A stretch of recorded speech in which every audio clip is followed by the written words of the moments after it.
Welcome to another episode of The Relationship Theory. Here we take difficult emotions and we break them down, talk them out like they are a regular conversation.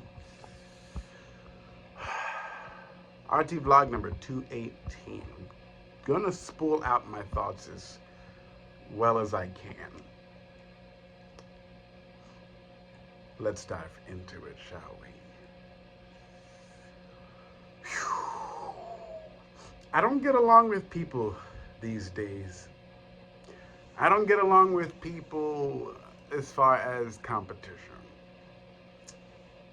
If I was in a 9 to 5 right now and I was in a cubicle in an office somewhere working at some firm, I'm pretty sure I'd have people around me who would struggle with keeping up with me. They'd have some difficulty with trying to track where I am as far as progress. My reports are always in on time. I always meet the deadline.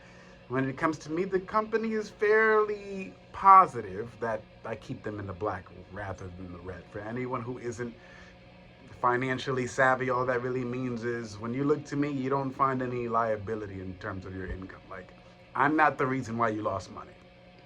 I'm gonna put it like that. And these days, more than ever, what I'm starting to realize is how important the environment is to such a one as myself.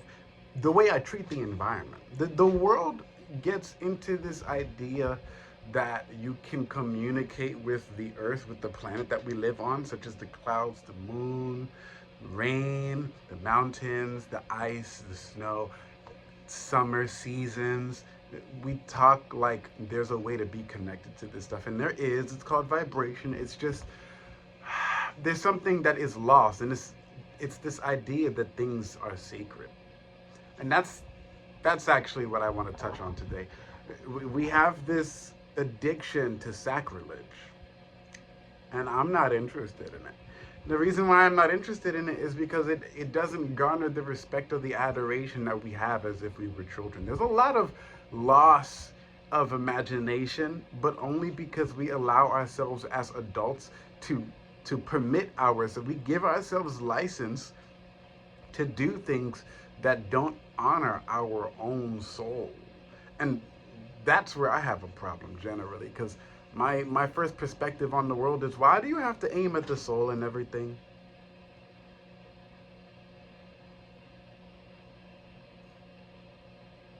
Why do you aim at the soul in everything that you do? There is a responsibility the world has one to another, but I don't believe that you have to aim at the soul for it. Like, strangers will be strangers with you, and they will give you zero compromise on who you are because you're not being full of soul. So they won't even give you proper exchange. What do I mean by this?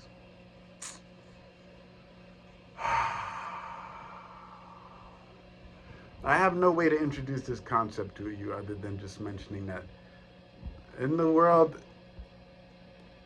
even if you didn't communicate with people, the problem with the lack of communication in the world is that most of it's filled with the assumption that people get on socially.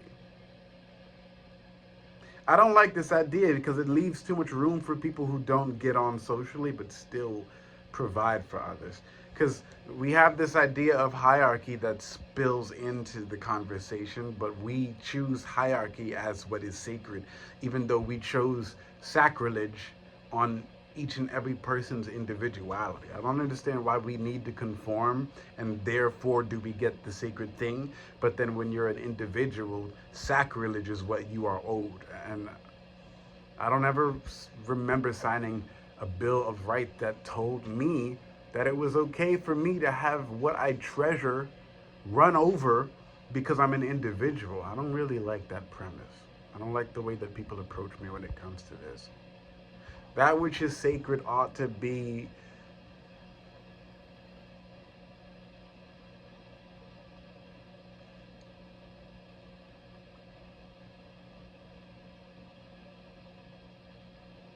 found with a measure of devotion.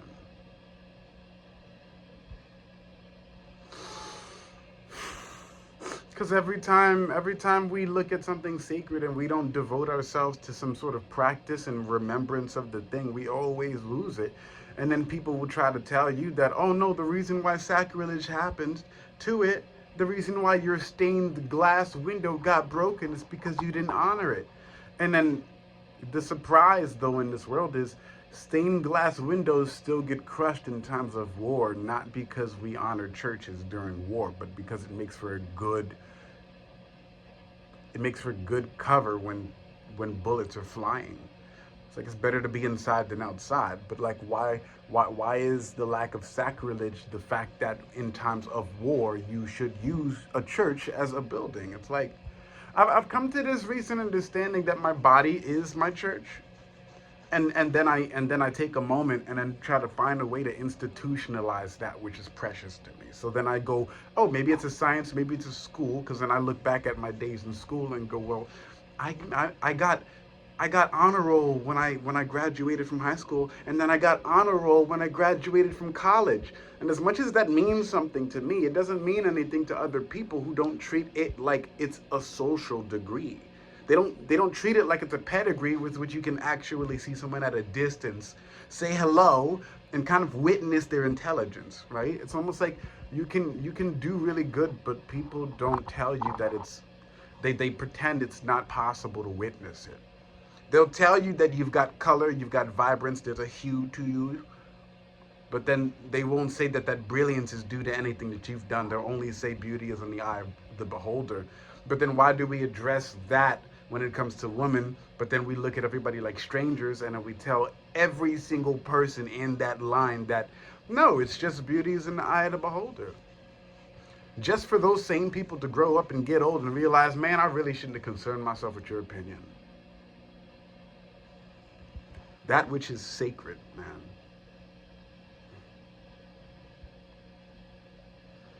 When I look at everybody's body language, all it tells me is people don't really know what they're talking about.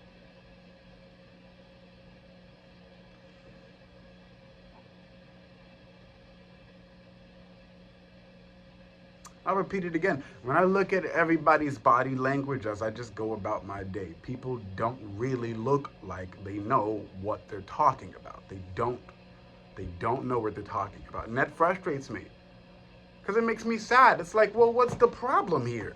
What's the problem? Why are you so upset with me?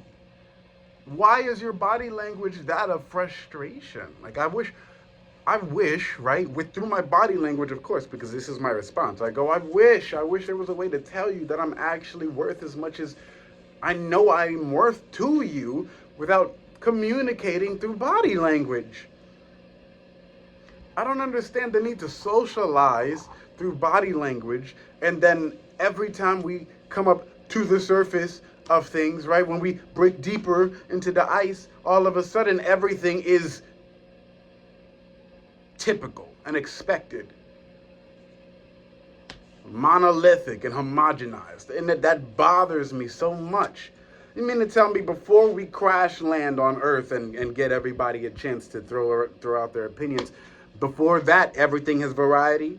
But then the moment I want to get married, the moment I want to get into a romantic relationship, a sexual relationship, the moment I actually want to engage when it comes to my income, my finances, and I want to make some kind of change or experience some sort of breakthrough, I can only do it through a homogenized lens. And I don't understand why that's fair, but it's not fair for me to keep my kaleidoscope. My kaleidoscope is a lens too.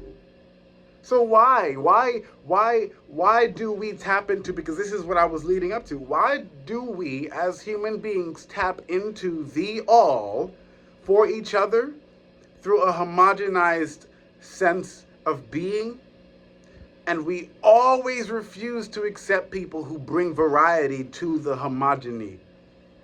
Why do we do it? Why do we do it? We try to say, yes, there are men and women of renown, but then only the men are the renown.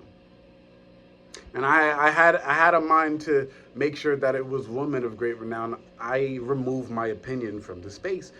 As I deal with people over time, I'm starting to realize that people are only really comfortable up to a certain point with your success and no more.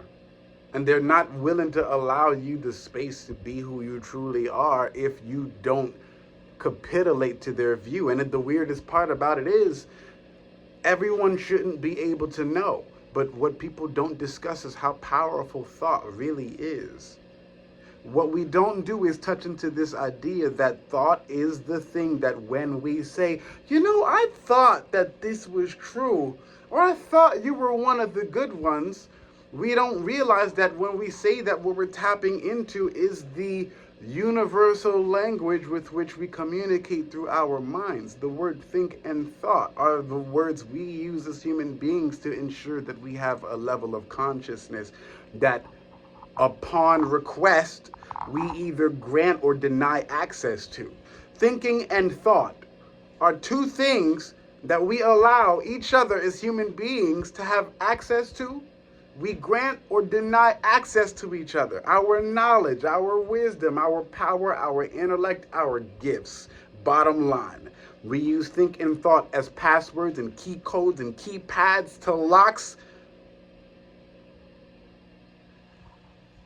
But then when I want to succeed, they tell me, well, in order to get a lock on yours, you got to be this way and that way and this way and that way. And then I got to go and say, well, I thought you said, and then they want to try to stop me from tapping into the lock that comes with the fact that you must have thought, right? So why are people reaching into my wisdom, my knowledge, my pool of power without consent, even though the requirement is only that you think and that you must have thought? Because that is what we lend to the children. That is what we lend to the elders. That is what we lend to the people in power. That is what we lend to the people who create legacies in our lives so that we have liberty.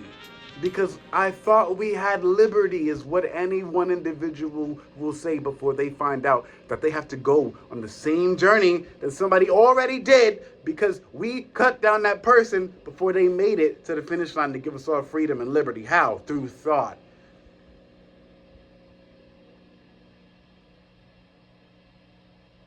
And that's this episode of The Relationship Theory.